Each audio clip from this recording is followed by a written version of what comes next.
പഹൽഗാം ഭീകരാക്രമണത്തിന് പിന്നാലെ പാകിസ്ഥാന് കടുത്ത തിരിച്ചടി നൽകാൻ ഇന്ത്യ. നയതന്ത്ര മിന്നലാക്രമണമാണ് ആദ്യഘട്ടത്തിൽ ഇന്ത്യ സ്വീകരിച്ചിരിക്കുന്നത്. പ്രധാനമായും 7 നടപടികൾ സ്വീകരിച്ചിട്ടുണ്ട്. എന്തൊക്കെയാണെന്ന് പരിശോധിക്കാം. 1960 മുതൽ നിലനിൽക്കുന്ന സിന്ധു നദീജല കരാർ ഇന്ത്യ മരവിപ്പിച്ചു. ഈ കരാർ മരവിപ്പിക്കുന്നത് പാകിസ്ഥാനിലെ കാർഷിക മേഖലയെയും വലിയ രീതിയിൽ ബാധിക്കും. അതിർത്തി കടന്നു വന്നവർ എത്രയും വേഗം മടങ്ങണമെന്ന ആവശ്യവും ഇന്ത്യ ഉന്നയിച്ചിട്ടുണ്ട്. പാകിസ്ഥാൻ പൗരന്മാർക്ക് നൽകിയ വിസകൾ റദ്ദാക്കുന്ന നടപടിയും സ്വീകരിച്ചിട്ടുണ്ട്. ചികിത്സക്കടക്കം ഇന്ത്യയിൽ എത്തുന്നവർക്ക് മടങ്ങാൻ നിശ്ചിത സമയപരിധിയും നിശ്ചയിച്ചിട്ടുണ്ട്.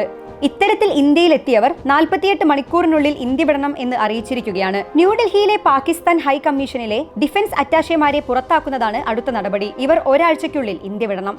ഇസ്ലാമാബാദിലെ ഇന്ത്യൻ ഹൈക്കമ്മീഷൻ കാര്യാലയത്തിലെ നയതന്ത്ര ഉദ്യോഗസ്ഥരെ ഇന്ത്യ തിരിച്ചുവിളിച്ചു. അരമണിക്കൂർ നീണ്ട മന്ത്രിസഭാ സമിതി യോഗത്തിന് ശേഷമാണ് കടുത്ത നടപടികളിലേക്ക് ഇന്ത്യ കടന്നിരിക്കുന്നത്. പാകിസ്ഥാനുള്ള മറുപടികളുടെ തുടക്കം മാത്രമാണ് ഇപ്പോൾ സ്വീകരിച്ചിരിക്കുന്ന നടപടികൾ.